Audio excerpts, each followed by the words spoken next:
आशा करता हूं आप सब बहुत अच्छे होंगे। मेरा नाम है सिद्धांत अग्निहोत्री। स्टडी ग्लोस पे आपका बहुत बहुत स्वागत है।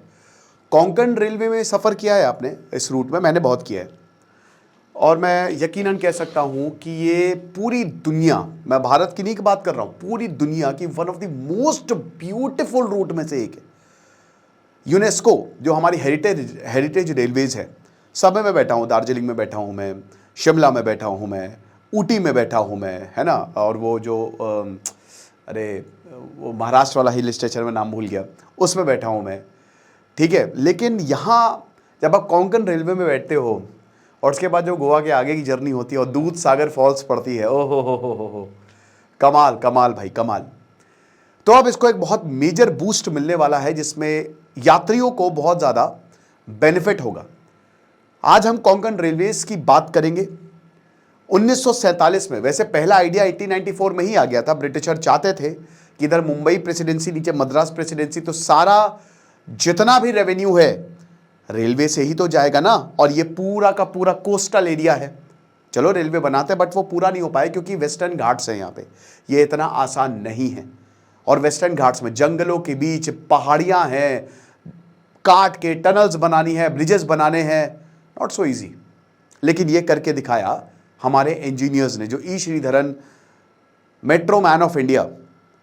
कलकत्ता मेट्रो के बाद कोंकण रेलवे, वीपी सिंह जब हमारे प्रधानमंत्री थे 1989 में, तब George Fernandes, one of the best politician India ever had, अपने उसूलों से समझौता नहीं किया लेकिन सड़क पे सो गए।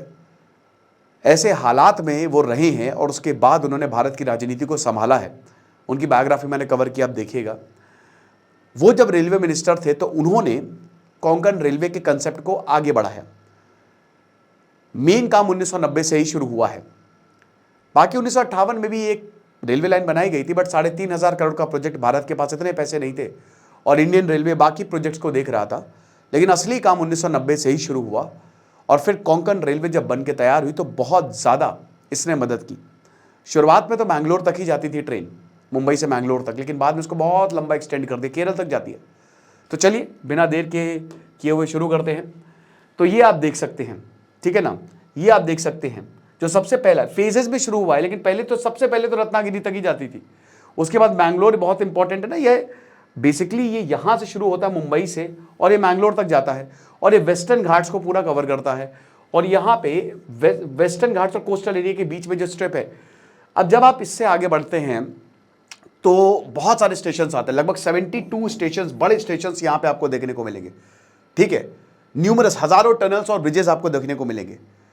ये इंजीनियरिंग का एक नगीना है और बीच में गोवा भी पड़ता है और मुंबई टू गोवा तो बहुत ही सैनिक रूट है, ठीक है। तो ये है पूरा का पूरा। Commercially it is important. Britisher ने जब सोचा था तो बहुत मुश्किल था, तो उन्होंने कहा कि नहीं यार, हम ये कोस्टल एरिया से जाएंगे, नहीं तो एक हाईवे बना दो। ये तो 1947 में हमने बात की। लेकिन कुछ लोगों का ये मानना है कि ब्रिटिशर हमको रेलवे देगा। मेरे भाई, जब ब्रिटिशर भारत को छोड़ के गए तो उन्होंने रेलवे लाइंस तक उखाड़ दी थी। उन्होंने सब कुछ अपने लिए किया है, हमने सब खुद बनाया है, ये बात मैं आपको बता दूं। डार्क साइकोलॉजी का शानदार कोर्स, सिर्फ आज के लिए हमने एक सेल निकाली है। पॉजिटिव कूपन कोड यूज करें, ये कोर्स आपको 500 रुपये का मिल जाएगा। साइकोलॉजिस्ट डॉक्टर मयूरिका दास आपको कोर्स बताएंगी, तो डिस्क्रिप्शन कमेंट बॉक्स में लिंक है। तो सबसे पहली बात, हुआ क्या है?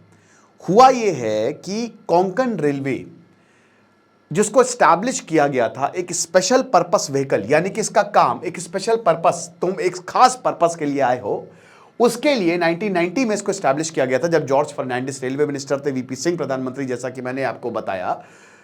तो इसको अब मर्ज किया जाएगा इंडियन रेलवेज के साथ में। अब आप लोग, सर क्या अलग अलग है? अभी आपको बताता हूं, अलग अलग नहीं है, सरकार ही है, सब सरकार देख रही है, बट एक अलग कंपनी बना दी सरकार ने। आप इसको ऐसे समझो कि जैसे मेरा परिवार है। अब मैंने बोला कि यार, अब जैसे आप भी मेरे परिवार में हो, तो अब मैंने बोला कि मैं नहीं कर सकता, एक काम करो बेटा, तुम देखो, देख रेख मेरी रहेगी लेकिन तुम इसको देखो, तुम इसको, इस प्रोजेक्ट को हेड करो। यानी कि देख रेख मेरी ही है लेकिन काम किसी और को मैंने दे दिया, ऐसा है। तो कोंकण रेलवे जो है ये सरकारी कंपनी और ये अलग थी और ये डेडिकेटेड था, ये स्पेशल पर्पस व्हीकल। यही इसका मतलब ही यही है कि आप कोंकण रीजन में पूरी रेलवे लाइन बिछाओगे, राइट। और प्रोजेक्ट जो है वो जनवरी 1998 में शुरू हुआ था, लंबा समय लगा। रत्नागिरी तक ट्रेन जा रही थी 1958 में, लेकिन उसके आगे कैसे लेके जाएंगे ये बहुत ही मुश्किल था। और ये किसको किसको कनेक्ट करती है? महाराष्ट्र, रोहा महाराष्ट्र, गोवा, मंगलुरु। बेसिकली मंगलुरु में जाके कोंकण आगे तक है, वेस्टर्न घाट तो बहुत लंबा तक फैला हुआ है, लेकिन यहां पे खत्म होती है। तो एक तरीके से कर्नाटक को कवर कर रही है, महाराष्ट्र, गोवा और केरल को भी कवर कर रही है। तो ये लाइफलाइन है ना। Roll off, roll on, ro service भी पहले यही कोंकण रेलवे में अभी चलाई है सर्विस रेलवे ने, जिसमें बहुत ज्यादा पूरे ट्रक को ऊपर चढ़ा देते हैं ट्रेन के, और बहुत ज्यादा इसमें फायदा मिला है और ढेरों प्रोजेक्ट्स यहां पे क्रिएट किए गए हैं। अब 741 किलोमीटर की लेंथ है, 741 किलोमीटर की रेलवे लाइन है, ठीक है ना। और सैनिक तो है ही है, कमर्शियली भी it is very much viable. क्योंकि पहले क्या था ना कि यहां पे डायरेक्ट ट्रेन नहीं जाती थी, तो आपको लंबा बेलगांव होके पूरा घूम के जाना पड़ता था, तो आपको 2 दिन से ज्यादा लगते थे और मल्टीपल ट्रेन आपको चेंज करनी पड़ती थी। लेकिन अब क्योंकि कोंकण रेलवेज आ गई है, तो आप 14 से 15 घंटे तक में पहुंच सकते हो सीधा मैंगलोर, मुंबई से मैंगलोर। और बहुत सारे उसमें स्टेशंस भी आते हैं, 72 स्टेशंस के करीब आते हैं, बड़े स्टेशंस। तो मेजर टाउन्स एंड सिटीज को ये कनेक्ट करती है। और सबसे बड़ी बात, अगर आपका टाइम बचेगा तो आप पैसा भी कमाओगे, बिजनेस भी आगे बढ़ेगा। अब KRCL को बनाया गया था, ये एक जॉइंट वेंचर है जिसमें सरकार का, भारत सरकार का 51% स्टेक है।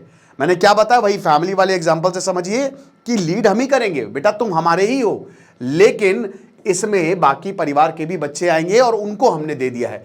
महाराष्ट्र का स्टेक 22% है, कर्नाटक का स्टेक 15% है, गोवा और केरल का स्टेक 6% है।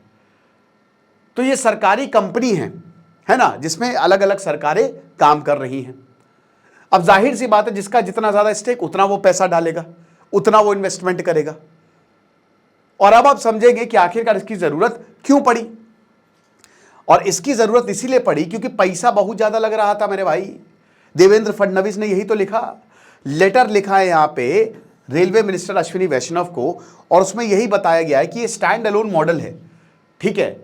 अगर सरकार भी इसमें आ जाएगी और सरकार इसमें जुड़ जाएगी तो इसको हम और ज्यादा अपग्रेड कर सकते हैं, क्योंकि अभी फिलहाल तो ये अनसस्टेनेबल है, हमसे ना हो पाएगा, हो रहा है हमसे ना हो पाएगा।